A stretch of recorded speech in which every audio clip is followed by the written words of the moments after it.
الارض الزراعيه انت ولعت في الذره يعني. هي ولعت في الارض. لما انت في المقدار دي فيها مشكله. طبعا لا مش مشكله. بعدين كل اصلا حد يدور انا مش مستوعب اللي انا شايفه ده. كنت شفت لها صور او حاجه اصلا؟ لا خالص، ولا حد عارف شكلها ايه اصلا دلوقتي. انا جاي فاهم بتفق معاك على السمكري. السمكري ايه بقى دلوقتي؟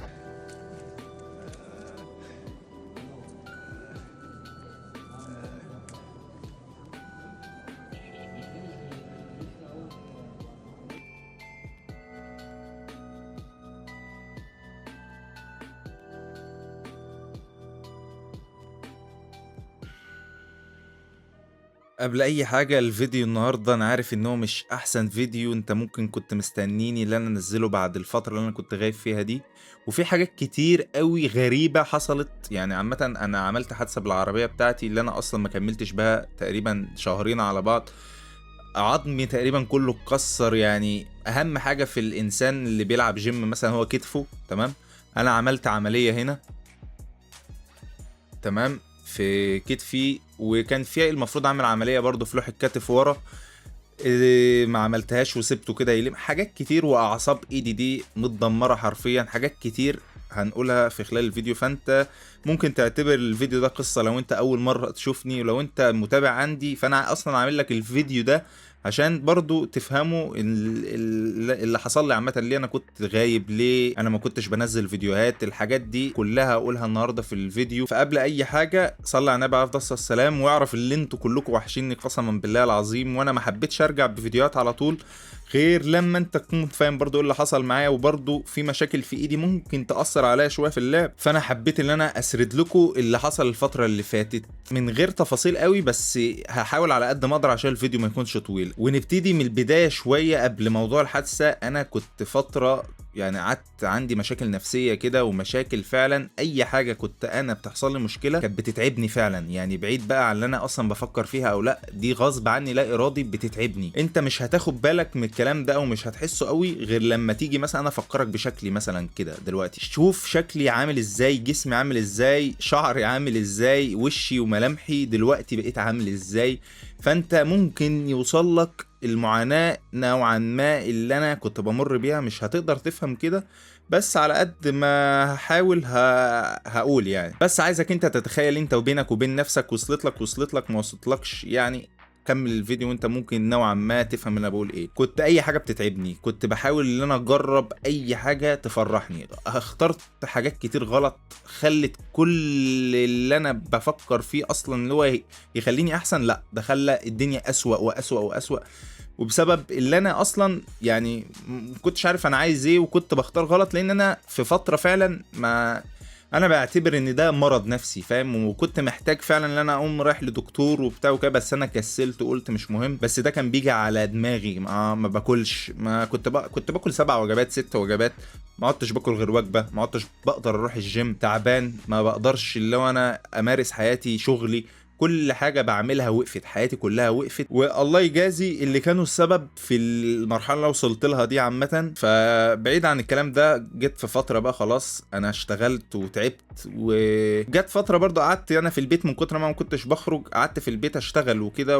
وحتى غير اليوتيوب انا اشتغلت حاجات كتير لحد ما خلاص قلت يعني وصلت المرحلة اللي انا ممكن فعلا اللي انا اجيب عربية وكده، وهحسن من نفسيتي بسبب الموضوع ده. اكيد قلت هفرح نفسي يعني، وهكون يعني اي شاب هيجيب عربيه او كده نفسيته هتتحسن يعني. فكانت من الحاجات اللي انا قلت اعملها. وتعبت فعلا عقبال ما اوصل لمرحله ان انا افكر ان انا اجيب عربيه دي. يعني اتبهدلت فعلا بالايام، وما كنتش بنام كويس. في شغل كنت مطحون حرفيا. بس قدر الله يعني وما شاء فعل. انا في الاخر جبت العربيه بعد شهرين ونص 3 شهور اللي انا ادور، وكل يوم الاسعار بتغلى. واتبهدلت. وفي الاخر لقيتها بالصدفه في حد جنبي، وكانت عربيه بي ام دبليو. وكنت اول ما شفتها رحت انا واخويا نشوفها، واتوهمت اول ما الراجل فتح الباب بتاع الجراج كده. انا اتوهمت انا واخويا، وما كنتش مصدق ان انا ممكن في يوم اللي انا امتلك عربيه زي دي. وكنت فرحان جدا فرحان. يعني كنت العربيه دي فعلا كنت بحبها بطريقه والله العظيم ربنا اللي يعلم. يعني انا يعني ما كنتش حابب والله اعمل الفيديو ده عشان ما افتكرش اصلا الحاجات دي. المهم اللي انا يعني العربيه دي كانت مميزاتها عاليه جدا، كانت 2500 سي سي، كان سيستم جديد، يعني كل حاجه فيها كانت جديده، عفشه جديده، موتور جديد، فتيس جديد، كل حاجه كانت جديده يعتبر، كانت يعني جديده جدا، يعني ما فيهاش اي حاجه انت ممكن يعني تضايقك بعد كده، ما عدا حاجه واحده ودي كانت المصيبه، اللي هي كانت الكاوتشات بتاعه العربيه. الكاوتشات بتاعه العربيه دي حرفيا كانت اصدار 2014، وكان الكاوتش اللي قدام على اليمين كان فيه قطع، تمام. فانا مش عارف ده يعني، فدي كانت الحاجه الوحيده اللي كانت مش تمام في العربيه دي، واللي انا كمان ما اهتمتش، مع ان سعرها كان غالي جدا. كانت العربيه تقريبا عامله 500 الف جنيه، فالمبلغ ده ما كانش قليل على عربيه زي دي، بس يعني كل حاجه فيها تانية كانت غفرت الموضوع ده، بس انا ما كنتش حاسس باهميه ولا كان عندي خبره ان الكاوتشات دي اهم من اي حاجه. بس قلت بعد كده في المستقبل ان انا هغير الكاوتش ده، وما كنتش اعرف ان الكاوتش الواحد ب 8000 جنيه في العربيه دي. فالمهم مشيت بيها وعملت فيها انوار وعملت فيها حاجات، وكانت حبيتها جدا، وعملت طقم الصوت ومش عارف ايه وبتاع، كانت تجربه فعلا رهيبه. وكنت بالعربيه دي بجيب سرعات، وربنا سترها معايا ان انا كنت بتهور وبعدي ال 200 بالعربيه دي، وكنت يعني ايه مهما تسرع بالعربيه دي ما كنتش تحس ان انت يعني ماشي بسرعه. كان فيها عزل، كان فيها حاجات كتير ما تحسكش ان انت ماشي بسرعه، كان عادي. يعني 200 دي كان عادي، انت تسوق تحس ان انت ماشي على 70 80. وربنا ستر ان انا ما اتقلبتش وهي على السرعات دي، لان وقتها ما كنتش هتشوفني اساسا، يعني ما كانوش هيعرفوا مين اصلا اللي عمل الحادثه من كتر ما انا كنت هبقى فاهم. الحمد لله. المهم حصل يعني كذا موقف كده، والله اعلم الحوار ده ناس كتير قوي قالوا لي بسبب حسد وكده وعين وكده. المهم كنت قعدت اسبوع، حصل مشكله كده في حاجه اسمها الرادياتير بتاع العربيه. الرادياتير بتاع العربيه كان كل شويه يطلع ميه، كنت بقف بيها، كان حاجات العربيه بتمسك حراره بسبب التبريد ما كانش مظبوط. رحت عملت كل ده وحسنت كمان من اداء العربيه ورحت الميكانيكا، قعدت 5 ايام بايت عنده تقريبا، وصرفت الايام دي الكام يوم دول 12000 جنيه على العربيه. المهم بعد ما خلصت كل ده وخلاص يا رب بقى انا الحمد لله خلصت من المشاكل دي، وكمان الاداء بقى احسن واحسن وي والكلام من ده، وطالع اجربها. وكان يا جماعه ركزوا في اللي جاي ده دلوقتي، كان راكب جنبي واحد صاحبي تمام على يميني. احنا طلعنا جربنا العربيه في طريق يعني مش واسع، الطريق ده يعني تقريبا حارتين بالعافيه، تمام. وعلى يميني اراضي زراعيه لتحت 2 متر، يعني الاراضي دي لتحت الارض 2 متر، الاسفلت عالي عنها 2 متر، وكنت ماشي على 140 تمام. انا ماشي عادي 140 دي بالنسبه للعربيه مش كتير يعني. وبالمناسبه كمان يا جماعه اليوم اللي انا استلمت فيه العربيه ده انا قلت انا هغير الكاوتش اللي قدام على اليمين اللي كان فيه قطع كده بسيط، وكان ايه ماشي كان المفروض كان يتغير، بس انا كنت خلاص اليوم ده فعلا كنت او بعديه بيوم بالكتير كنت هغير الكاوتش اللي قدام على اليمين ده، وكان خلاص المشكله كان ما كانش هيحصل اي حاجه. بس سبحان الله هي وقتها قالت قدرك بقى، انت قدرك اليوم ده انت هتعمل فيه الحادثه، فخلاص ما ربنا كاتب لي كده. ماشي على 140، صاحبي قاعد جنبي وانا قلت لكم الاراضي على يميني، في ثانيه الكاوتش اللي قدام على اليمين فرقع، تمام. انا المفروض الاراضي بقى على يميني، تمام، فالكاوتش اللي قدام على اليمين فرقع، تمام. فلما الجهه اللي بتفرقع العربيه بتعوم ناحيتها، يعني انت ماشي العربيه اهي الكاوتش هنا تمام اللي فرقع، فالعربيه وشها حدف ناحيه الكاوتش اللي فرقع، تمام. فبقت وشها ورا وظهرها قدام، فبقى الجنب بتاع العربيه جنبي انا بقى هو اللي على الاراضي، تمام. طبعا انا ما لحقتش اعمل اي حاجه، الموضوع ده حرفيا ما خدش غير اجزاء من الثواني، تمام. ورحت مقلوب بالجنب بتاعي الاول، رحت طاير في الاراضي دي. ما انت بقى لما خرجت من الاسفلت اللي على يمينك اراضي زراعيه، فانا ما نزلتش على الاراضي الزراعيه على طول لان انا كنت ماشي على سرعه، ففضلت ماشي طاير في الهواء مده كده ونازل على الجنب بتاعي ده، تمام. نازل على الجنب بتاعي ده تقريبا 8 أو 9 قلبات، يعني 60 متر بالظبط جوه الاراضي، تمام. وكل ما العربيه تنزل على الجنب بتاعي وتتقلب تقوم نازله هبده تاني، وهكذا 8 9 مرات، يعني 60 متر. تخيل 60 متر ده مسافه قد ايه، زي ما انتم شايفين في الفيديوهات كده العربيه بتولع. اول ما خلاص بقى انا كنت مغمض عيني، فتحت عيني انا لقيت ايدي مش شرحه، ايدي اليمين ده اهي مش شراحه، انتوا شايفينها كده هاديه وكله تمام، بس انا مش عارف احط لكم منظرها، ينفع احط لكم منظرها ولا لا، كانت متقطعه ازاي، وكان عظمي باين وعروقي باينه واعصابي، وكان يعني حاجه صعبه قوي. ده اول حاجه انا فتحت عيني لقيتها، ولقيت الكبوت بيولع، الكبوت بتاع العربيه اللي قدامي بيولع، وصاحبي يا جماعه ما لقيتوش جنبي، ودي حاجه غريبه جدا، يعني من الحاجات اللي انا هموت واعرف لحد الان ازاي حصل.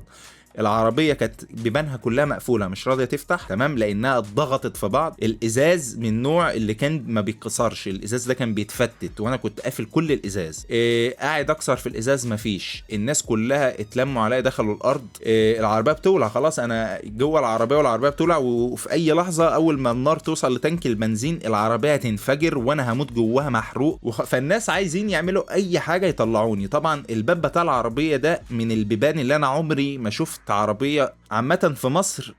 معظم العربيات كوري وياباني، البيبان بتاعتها خفيفه مش محمله. العربيه دي بقى عشان الماني، كانت صاج ما بيتناش، الناس قاعده بتحاول تفتح الباب تتنيه مفيش. سبحان الله اللي اداني القوه قبل ما يعني انا عامه قعدت فقدت البصر بعدها لمده ساعه الا ربع وما كنتش قادر اتحرك عامه خالص. بس قوتي وقتها عشان كان في ادرينالين وكده، ما كنتش حاسس بقى اللي انا اصلا الترقوه دي اتكسرت عامه، ما كنتش حاسس باللي انا عظم اتكسر ولا لوح الكتف اتكسر. ومعنى كده ان انا كتفي مش ممسوك فيها عظمه. الكتف عامه بيتمسك بالجسم عن طريق عظمتين، لوح الكتف اللي ورا والترقوه اللي هي ده اهي، دي العظمه دي تمام. دول كانوا مكسورين، يعني حرفيا كتفي اصلا كان واقع لتحت متهشم لتحت، مفيش اي حاجه رابطه بجسمي غير الاوتار واللحم فقط. انا ما كنتش حاسس بكل ده، وقلت خلاص بقى يا جماعه، يعني لمده لحظه كده انا فقت، قلت انا لازم اطلع حالا عشان انا كده هموت محروق موته مش حلوه. يعني يا ريتني كنت اللي هو الواحد كان يموت مثلا خبطه بتاع، لا انت هتموت بالبطيء. فدي كانت احساس اللي هو انا ما كنتش عايز اوصل له. فانا لا اصلا صحيت لقيت نفسي في الكرسي اللي جنبي، يعني اللي هو مكان صاحبي عامه. انا ما كنتش في الكرسي بتاع القياده، وما كنتش حاطط حزام امان، وبسبب لما ما كنتش حاطط حزام امان ولا ايرباك فتح، فعلا كنت جوه العربيه زي الخلاط. المهم ما رحت قعدت لورا كده، وعارف انت تمرين الاسكواد اللي هو بيزق برجله، وقمت زقيت يعني بطن الباب هو كده، وانا زقيت من هنا. فالمهم لما انا زقيت بعزم قوتي، عشان برضه انا كنت بروح جيم، وكان يعني لياقتي كانت كويسه في الجيم، قدرت اللي انا اتني الباب ده لجوه كده، فاتفتح حته كده من هنا زي ما انتم شايفين في الفيديو كده. العربيه وهي والعه بعد ما طفوها شايف حته الباب اللي هي متنيه دي، ده انا طلعت من الحته دي تمام. الحمد لله اللي ربنا اداني القوه اللي انا اعمل لنفس المخرج ده، وبعد كده اديتهم ايدي يسحبوني وسحبوني. فضلت ماشي في الاراضي حرفيا. خلاص بقى انا وقت الحادثه اساسا المفاجاه اللي انا ما كنتش حاسس باي مشاعر من ساعه ما انا اتقلبت. يعني بص، انا وانا سايق العربيه وحسيت خلاص العربيه هتعم وهتقلب، من اللحظه دي وانا اتصدمت صدمه ان انا عربيتي هيحصل فيها كده. انا ما فكرتش بقى في اللي انا هموت او انا الصدمه وقفت كل ده، وقفت كل حاجه. وانا بعد حتى ما فقت ما كانش في اي مشاعر، ما كانش في مشاعر خوف يعني. وانا في كل ده وانا بتقلب انا كنتش خايف، سبحان الله، لا كنتش خايف، ما كنتش زعلان، ما كنتش مخضوض، ما كنتش حاسس باي حاجه، زيرو مشاعر، ما كانش في مشاعر. المهم بعد ما طلعوني ومشيت كنت قادر امشي. فضلت ماشي عشان العربيه تنفجر خلاص، والاراضي اصلا دي اراضي زراعيه وبتولع، يعني الاراضي لقطت نار، الزرع لقط نار، ده كان ارض زرع بتاعت قمح فذره تقريبا. فالمهم مشيت، وبعد كده خلاص ما قدرتش، قمت قاعد كده وقاعد في الارض، ما عدتش قادر اتحرك خلاص، ما عادش فيه الادرينالين، خلص تاثيره خلص. فقدت البصر لمدة ساعة الا ربع، وانا فاتح عيني ببص مش شايف اي حاجة في عز الشمس. الحادثة دي حصلت الصبح وانا فعلا فاتح عيني مش شايف اي حاجة لمدة ساعة الا ربع. قلت انا كده خلاص فقدت البصر وحياتي اسودت قدامي حرفيا. بص احساس انت مش هتحس، ما حدش هيقدر يحس الاحساس ده وقتها، يعني ما اعتقدش ان في حد هيقدر يتخيل اللي انا كنت حاسس بيه، ان حياتك باظت للطريقة دي. يعني انت تعبت حياتك كلها شغل، وكل اللي انت عملته قبل كده كنت حاطه في العربيه دي. يعني انا فلوسي كلها، اقسم بالله فلوسي كلها كانت في العربيه دي، ما عدا كام الف جنيه اللي كنت بصلح مثلا حاجه مثلا محتاجه تصليح، او لا الصيانات العاديه اللي بتحصل دي.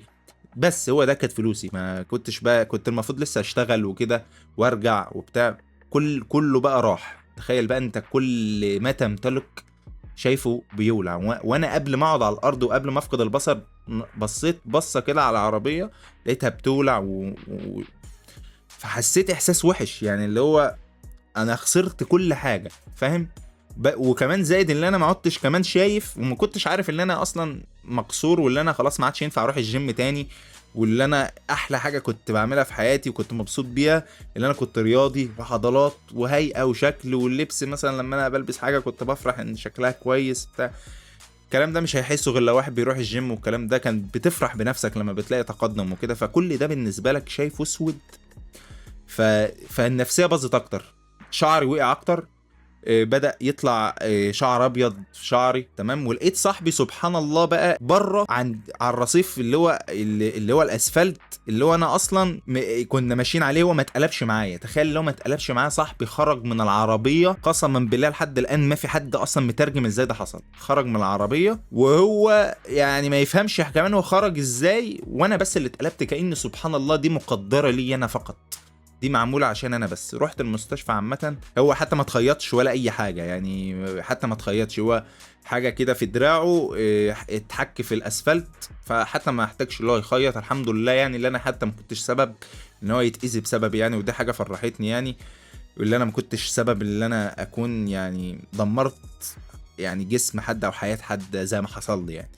المهم رحت المستشفى وكده واتبهدلت قسما بالله، يعني الفيديوهات اللي انتوا شايفينها دي انا ما كنتش وقتها يعني قادر فعلا يعني اوصف قد ايه انا كنت موجوع. يعني فعلا الوجع بتاع العظم ده اكتر حاجه ممكن توجعك في حياتك، انك عظمك يتكسر فعلا، مش هتحسها وانا كنت متخيلها. الحركه البسيطه كانت بتخلي كأن واحد بيضرب فيك بمسدس، فاهم؟ المهم يعني قعدت اسبوع في المستشفى، وفعلا في الوقت ده انا عرفت اصحابي اللي فعلا بجد بيحبوني، والناس اللي كانت فعلا ماشيه معاها مصلحه، الناس اللي كانت منافقه، الناس اللي انا كنت اصلا عارف ان هم منافقين بس كنت واخدهم على قد عقلهم، اللي هو تمام ماشي بتعامل بس انا عارف كل واحد على ايه، وما اتفاجئتش عامه، بس اتاكدت بقى من الكويس والراجل والجدع اللي وقف فعلا جنبي، وكانوا بيزوروني كل يوم، ما كانوش سايبيني. كنت فعلا كنت محتاج استحمى بطريقه بعد الحادثه دي، لان كنت في الارض كل طين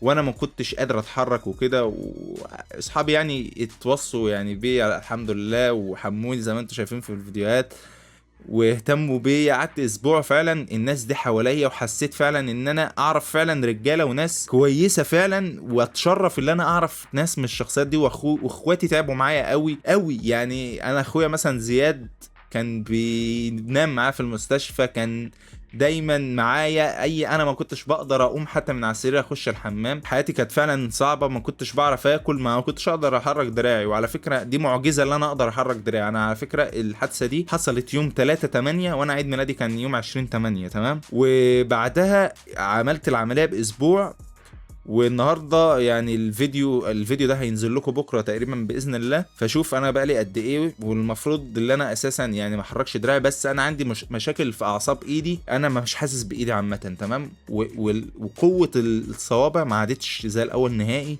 زي الاطفال دلوقتي، يعني ممكن ولاعه ما اعرفش اعملها، بس يعني بحاول اللي هو انا اسيبها لله. المفروض ان في علاج طبيعي وكده، بس انا العلاج الطبيعي ده للعظم، لكن الاعصاب بسبب ان شبكه الاعصاب اللي تحت العمليه، يعني انت شبكه الاعصاب جايه من المخ نازله تحت الرقبه هنا ونازله من هنا، فالعمليه لما عملتها هنا ضغطت على الاعصاب اللي تحت هنا شبكه الاعصاب، فدي ملهاش علاج طبيعي اصلا، فدي اللي هو سايبها لله.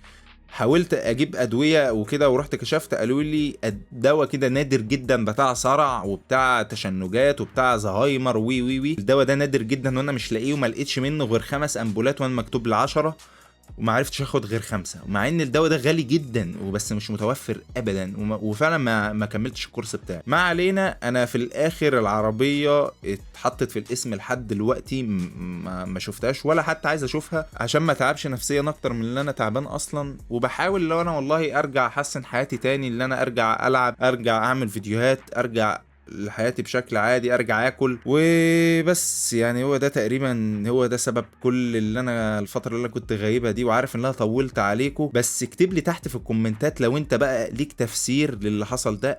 ازاي صاحبي طلع من العربيه وانا ما اتقلبش معايا؟ البيبان ما كانتش مفتوحه، الازاز ما كانش مفتوح، اللي حصل ده يعني حاجه خارج العقل عامه، وما كانش فيه كاميرات للاسف. اتقال لي حاجات كتير عن الموضوع ده، ان هو عين، ان هي حاجه يعني ليك انت لوحدك، مرصوده لك انت لوحدك، ما تسالش ليه حصل كده، ما تسالش ازاي.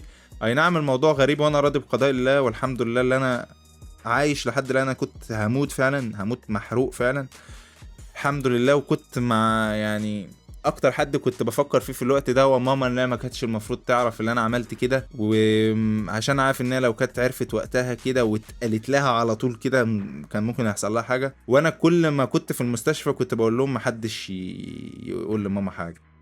وفعلا كنت الوحيد في المستشفى من الناس الحوادث، الاكتر واحد كان معاه ناس واصحابي. فعلا انا يعني فعلا انا يعني لو انتوا بتتفرجوا عليا دلوقتي، شكرا لكل واحد كان جنبي، شكرا لكل واحد كان بيساعد اللي هو انا نفسيتي تبقى احسن. كل واحد فعلا عمل اللي عليه وزياده، وربنا ما يحرمني منكم يا رب. واي حد حتى بعيد، حتى من الناس المتابعين، بيحاول ان هو يكون يعني يعمل اي حاجه تخليني احسن او كده. انا كنت منزل على المنتدى اللي حصل لي وشرحت نوعا ما، وناس كتير قوي اتصلت، وناس بعتت رسائل واهتمام، وانا حتى من كتر الناس دي والله العظيم انا ما قدرت ارد عليهم كلهم.